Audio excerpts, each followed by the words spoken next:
पलाशपुष्पं संकाशं तारकाग्रहमस्तकं रौद्रम रौद्राष्टमकं घोरम तम केतुम प्रणमाम्यहम्।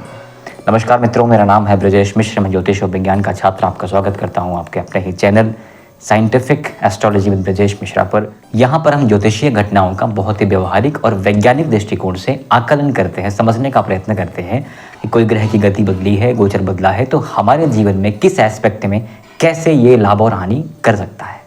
सबसे पहले मेरा एक प्रश्न आपसे है कि कहीं आप भयभीत तो नहीं है ना केतु और राहु के गोचर को लेके। आज हम चर्चा करने वाले हैं कुंभ राशि में केतु और राहु का गोचर। राहु का गोचर मैं पहले बात कर चुका हूं, लेकिन थोड़ा बहुत एस्पेक्ट राहु का भी लेके आते हैं क्योंकि केतु सिर्फ केतु नहीं हो सकता, राहु और केतु को हमें साथ ही करना चाहिए। सो बेसिकली आज हम केतु की बात करेंगे एंड राहु की बात करेंगे कि कुंभ राशि में, कुंभ लग्न में किस तरह से ये आपको पॉजिटिव और नेगेटिव एस्पेक्ट दे सकता है। तो सबसे पहले आपको कुंभ राशि के मालिक राहु, केतु और अपनी कुंडली को समझने की बहुत बेसिक जरूरत है। कुंभ राशि के मालिक बनते हैं शनि। शनि फिलहाल कहाँ पर है? आपके द्वितीय भाव में, धन भाव में, वाणी के भाव में, कुटुंब के भाव में। यथा राहु तथा शनि। राहु कैसा ग्रह है? तामसिक ग्रह है। कहाँ बैठेगा? आपके लग्न भाव में। लग्न भाव क्या होता है? स्वभाव होता है, स्वास्थ्य होता है, आपका चरित्र होता है, आपकी बोलचाल होती है, आपकी कार्यशैली होती है, क्षमता होती है, मतलब ये आप, इंटायर आप इज योर लग्न। सो लग्न में राहु बैठा, तामसिक ग्रह बैठा तो आपको तामसिक बना सकता है। अब तामसिक चीजें आपसे हरकतें करा सकता है, आपको व्यसन में डाल सकता है, आपका खान पान बदल देगा, आपको मदिरापान करा सकता है। अन्य तामसिक कार्य, आप समझ रहे मैं क्या कहना चाहता हूँ, वो सारी चीजें भी राहु आपसे करवा सकता है। केतु क्या है? डिटैचमेंट। केतु क्या है? वैराग्य। कहाँ पे केतु बैठेगा? आपके विवाह वाले घर में। शनि क्या है? न्याय का देवता। शनि क्या है? कर्म का देवता। शनि क्या है? डिलेयर, नॉट डिजायर।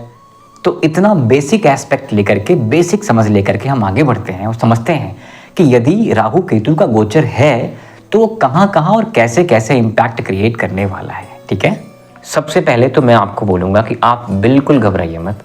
आपको अन्य जगहों पर या कुछ ऐसे लोगों ने बहुत डरा दिया होगा, धमका दिया होगा कि 18 साल बाद आए हैं, 18 साल बाद आएंगे, बहुत पावरफुल हैं, तबाही मचा देंगे। फर्स्ट ऑफ ऑल 18 साल पहले जाके देख लीजिए, 18 साल पहले कितनी भयंकर तबाहियां मची हैं। ठीक है, तो एक साथ इन चारों पोजीशंस को अगर हम माइंड करें, राहु, केतु, शनि, गुरु, जो बड़े ही पावरफुल प्लैनेट्स हैं, तो लग्न भाव में राहु होने के कारण आपको भय भ्रम की स्थितियां तो बनी रहेंगी। आपके स्वभाव में तामसिक प्रवृत्ति आने की संभावनाएं बनी रहेंगी। साथ में आपके 7.5 का थर्ड फेज शुरू हो चुका है 29 मार्च से।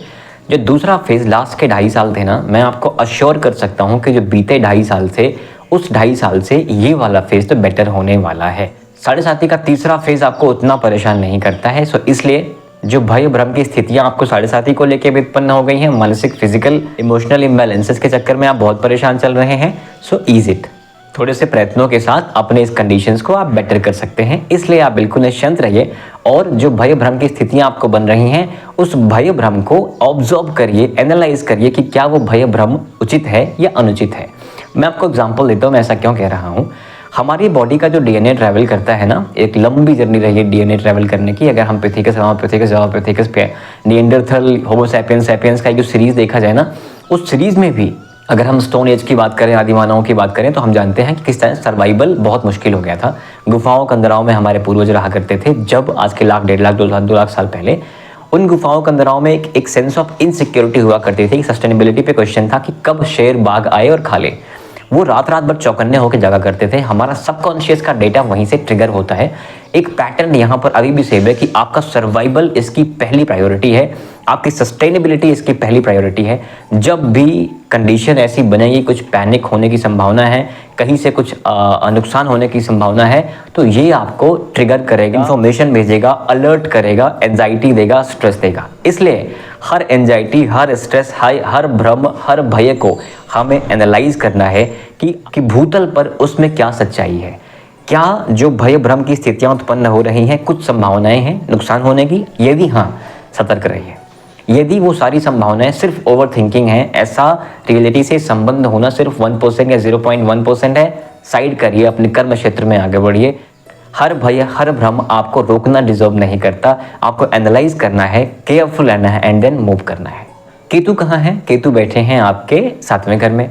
विवाह जिनका नहीं हुआ, मैं थोड़ा सा आपके लिए बहुत खुश तो नहीं हूँ कि अभी आपको आने वाले 1 और साल तक, क्योंकि 1.5 साल का फेज होता है केतु और राहु के गोचर का, आने वाले कम से कम 1 साल तक ऐसी संभावनाएं कम बनती दिखेंगी। लेकिन मैं ऐसा बिल्कुल नहीं कहता कि बिल्कुल चांस नहीं है, 1% भी चांस नहीं है। जहाँ पे 1% का चांस है वहाँ भी 100 होते मैंने पर्सनली देखा है, ठीक है। लेकिन आप मुझसे पूछे क्या पॉजिटिव एस्पेक्ट है शादी वाले घर में, मैं कहूँगा कि नहीं है, कम है, मिनिमल है। प्रयत्न कर रहे हैं तो करते रहिएगा, प्रयत्नों से हर कोई हारा है, तो प्रयत्न करते रहिएगा। और यदि संभावनाएं बनती हैं तो आपके अथक परिश्रम से ही बनेंगी। भाग्य का साथ आपको यहाँ कम मिलता दिखेगा। बिजनेस पार्टनरशिप में भी इश्यूज़ क्रिएट हो सकते हैं। इश्यूज़ का सेंस ये हो सकता है कि आपकी जिनसे बातचीत थी आप उनसे डिटैच हो जाएं, आपको लगे कि मुझे चीट कर रहा है, क्लैरिटी आपको मिल जाए कि ये ठीक नहीं है। तो बिजनेस पार्टनरशिप भी आपकी चेंज हो सकती है या कुछ ब्रेक लग सकते हैं। दूसरा बेबी अगर प्लान कर रहे हैं तो शायद ये सही समय नहीं होगा, या फिर अगेन भाग्य का साथ कम मिलता दिखेगा। दूसरे बच्चे के एजुकेशन, हेल्थ में भी कुछ इश्यूज आपको देखने को मिल सकता है। तो ये केतु और राहु इन घरों में ऐसी स्थितियां उत्पन्न तो कर सकते हैं। अब इस फेज में जो आपकी अटैचमेंट बढ़ रही है खुद के साथ, आप देखें कि इस फेज में कहीं फेक ईगो में ना कन्वर्ट हो जाए। दूसरों को हर्ट मत करिएगा, एक्टिव लिसनिंग करिएगा, दूसरों के बात पे ऐसे ही विश्वास मत कर लीजिएगा। अपने हेल्थ का विशेष ध्यान रखिएगा, खान पान का विशेष ध्यान रखिएगा। किसी भी ऐसी चीज़ जिसमें मांस, मदिरा, स्मोकिंग, इन सब में मत जाइएगा। अपने कैरेक्टर को बिल्कुल ठीक रखिएगा। आपके लिए लिखना, थॉट्स का लिखना बहुत इंपॉर्टेंट है। बहुत सारे केओटिक चीज़ें अगर माइंड में चल रही हैं, उसको लिखने का प्रयत्न करिए। क्या है, क्यों है, कैसे है, अपने गोल्स को बनाइए, विजुअलाइज करिए, अफर्मेशन करिए, चीज़ें बदलती हुई दिखेंगी आपके लिए। और केतु के लिए कहा जाता है पलाश पुष्पम संकाशम तारका ग्रह मस्तकम रौद्रम रौद्राष्टकम घोरम तम केतुम प्रणमाम्यहम।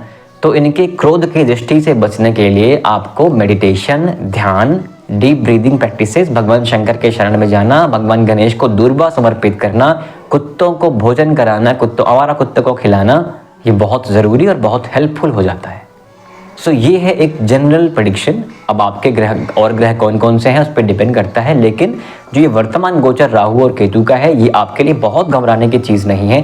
थोड़े संयम से, थोड़े प्रैक्टिस से आप इस फेज से बाहर निकल सकते हो, या इनके पॉजिटिव एस्पेक्ट को आप ग्रैब कर सकते हो। सो इस फेज में अगर अपने वाणी को ठीक रखा है, कम्युनिकेशन को ठीक रखा है, परिवार से बना के रखा है, तो आपके धन की वृद्धि भी होने की प्रबल संभावनाएं बनती दिखेंगी। करियर एक अच्छे मुकाम पे जाने वाला है। जो 2.5 साल का फेज निकला है, इस फेज से आप बाहर निकल चुके हो। आपकी शारीरिक, आर्थिक और मानसिक समस्याएं यहाँ पर दूर होती हुई दिख रही हैं। एक रिमाइंडर के साथ ईगो कहीं ना बन जाए, फेक ईगो से बचने की पूरी आवश्यकता है, ज़रूरत है। सो अभी के लिए बस इतना ही मित्रों। आपके सपोर्ट के लिए बहुत बहुत धन्यवाद। Thank you very much. कृपया चैनल को सब्सक्राइब करिए। और यदि हैबिट बिल्ड करने में आपको प्रॉब्लम हो रही हो, आपको एटमॉस्फेयर नहीं मिल रहा हो, तो मैंने एक कम्युनिटी बनाई है आप जैसे लोगों की, जहां पर लोग हैबिट फॉर्मेशन से लेकर के रूटीन रिचुअल फॉलो कर रहे हैं। कम्युनिटी का लिंक डिस्क्रिप्शन में है, आप चाहें तो ज्वाइन कर सकते हैं। आपके सपोर्ट के लिए बहुत बहुत धन्यवाद। Thank you very much. नमस्कार, प्रणाम, जय श्री राम।